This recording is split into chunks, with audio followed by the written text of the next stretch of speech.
বাপ রে বাপ, ভয়ঙ্কর সাপ। সরে যান আপনারা, সরে যান, সরে যান। মুর্শিদাবাদ জেলার জিয়াগঞ্জ থানা যে সদরঘাট কাশীগঞ্জ এলাকায় দেখুন একটি বাড়ির টালি চালার উপরে কি অবস্থায় দেখুন একটা চন্দ্রবোড়া সাপ বা রাসেল ভাইপার, তাকে দেখুন কি অবস্থায় আছে। দেখুন ওই যে কোনো মুহূর্তে অ্যাক্সিডেন্ট ঘটে যেতে পারত। দেখুন সে সাপটিকে কিভাবে উদ্ধার করা হয়েছে, আপনারা দেখতে থাকুন। একদম ভয়ঙ্কর জায়গায় আছে। আপনারা সরে যান সব।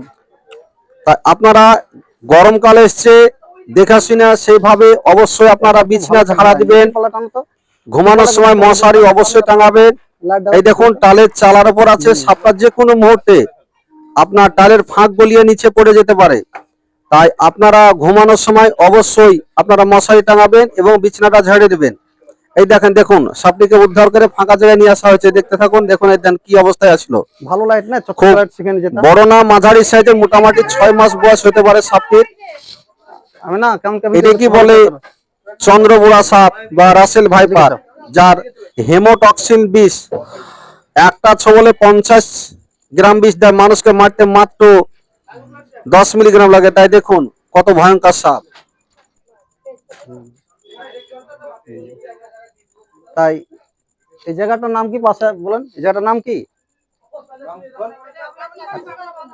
কাশীগঞ্জ বাবলাবোনা। তাই দেখুন কাশীগঞ্জ বাবলাবোনা জিয়াগঞ্জ থানার অন্তর্গত বা সদরঘাটের পাশে দেখুন, দেখলেন কি অবস্থা। একটা বাড়ির চালার পর ছিল, যেটাকে চন্দ্রবোড়া বা রাইলবোড়া বলা হয় বা রাসেল ভাইপার। এই মারাত্মক ভয়ঙ্কর সাপ। এর বিষ হচ্ছে হেমোটক্সিন বিষ।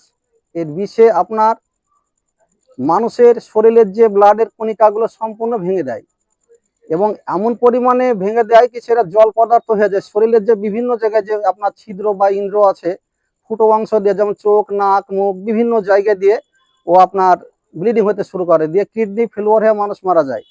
এবং এটা দেখছেন বাচ্চা ছোট বড় বলে কোনো কথা নেই, এর একটি ছোবলে 50 গ্রাম বিষ দেয়, যা মারতে মানুষকে মাত্র 10 মিলিগ্রাম লাগে।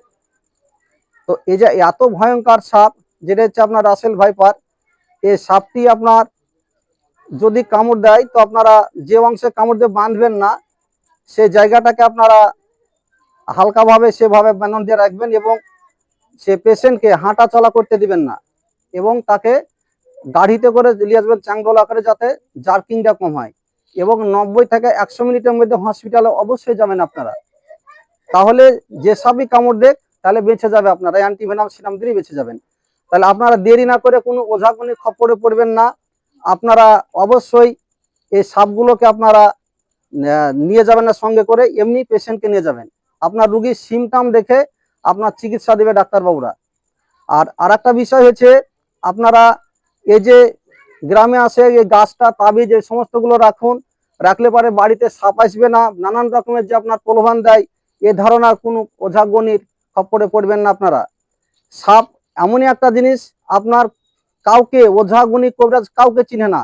একে যদি এই সাপে বা যে কোনো সাপে, বিষধর সাপে যদি কামড় দেয়, একমাত্র বাঁচাতে পারলে আপনাকে হসপিটালই বাঁচাবে। এই জিনিসটা সবসময়ের জন্য ফলো করবেন আপনারা, ওঝাগুনির খপ্পরে পড়বেন না। আর এই যে আমি সাপ ধরছি, আপনারা কেউ যেন কপি করবেন না। দীর্ঘদিন কাজ করতে করতে আজ আমার অভিজ্ঞতা হয়ে গেছে, আমি কাজ করছি। আপনারা আমার দেখে যে কেউ আপনারা কপি করতে যাবেন, সাপ ধরতে যাবেন হাতে, এই ধরনের কেউ যেন কাজ করবেন না। আর একটা কথা হচ্ছে, আমরা ব্লক প্রশাসনের কাছে অনুরোধ করতেছি, এই যে সাপ মানে আতঙ্ক, সে আতঙ্ক কাটিয়ে থাকি আমরা। ওনারা যদি এলাকা ভিত্তিক একটা করে ক্যাম্প করে, তাহলে সাধারণ মানুষের ক্ষেত্রে অনেকটা উপকৃত হবে, বা মানুষ সাপ সম্পর্কে অনেকটা সচেতন হবে। আর বাড়ির আশপাশে সাপ থেকে বাঁচতে গেলে আপনারা জংলা মুক্ত করবেন। জংলা মুক্ত করতে গেলে এই বিষধর সাপ বা আপনার যেটা নন ভেনাম সাপ, ভেনাম সাপ কেউ আপনার বাড়িতে আসবে না। যেখানে ইঁদুর, বেং, টিকটিকি, নানান রকমের ধরনের পোকা যারা থাকে, এগুলো থাকতে গেলে এই সাপের আপনার অবশ্যই তারা পৌঁছে যাবে সেখানে। তাই বাড়ির আশপাশে ব্লিচিং পাউডার, কার্বলিক অ্যাসিড এগুলো দিয়ে থাকবে। ঝাঁঝাল জিনিস এগুলো বিশেষ যদি কাজ না হয়, সাময়িকের জন্য কাজ হয়, তাহলে ঝাঁঝাল জিনিস দিলে পরে সাপগুলো আপনার বাড়িতে আসবে না। এবং বাড়ির আশপাশে শুকনো লঙ্কা এই ধরনের একটা ঝাঁঝাল জিনিসটা দিলেও আপনার সাপ থেকে অনেকটা মুক্ত থাকবেন। তাই আমরা সাপটা নিয়ে আর বেশি দেরি করছি না, সাপটাকে কোটোবন্দি করে দেব। আপনারা দেখতে থাকুন, সুস্থ থাকুন, ভালো থাকুন, এই বলিয়া ভিডিওটা শেষ করছি। জয় হিন্দ, বন্দে মাতারা। দেখা হবে আপনাদের সঙ্গে রিলিজ পথে।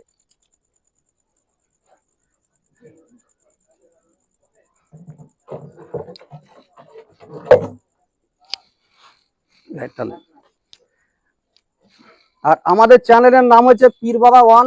আপনারা অবশ্যই সাপোর্ট করবেন। আমি কোনো সরকারি লোক না, আমি একজন গ্রামীণ চিকিৎসক। আমি ডাক্তারি প্র্যাকটিস করি মানুষের, ছাগল গরু ভেটেরিনারি বিভিন্ন রকমের চিকিৎসা দিই, কুকুর শিয়াল বিভিন্ন রকমের। যদি আপনার কোনো প্রাণী যদি ক্ষতবিক্ষত হয়ে থাকে তাহলে আমাদের স্ক্রিনে দেওয়া নাম্বারে যোগাযোগ করবেন। আমাদের চ্যানেলের নাম হচ্ছে পীরবাবা ওয়ান। আপনারা সকলেই সাপোর্ট করবেন। আপনাদের এই একটা সাপোর্টে আমাদের ভিডিও বানাতে অনেকটা মনোবল করবে। একটা আপনাদের কলের মারফতে এই ধরনের ভয়ঙ্কর ভয়ঙ্কর সুন্দর প্রাণীগুলো বেঁচে যাবে। তাই আপনার বাবা সকলেই আমাকে একটু সাপোর্ট করবেন। এই বলিয়া ভিডিওটা শেষ করছি। জয় হিন্দ, বন্দে মাতরম। সাপটিকে বন দপ্তর আধিকারিকের হাতে তুলে দেওয়া হলো।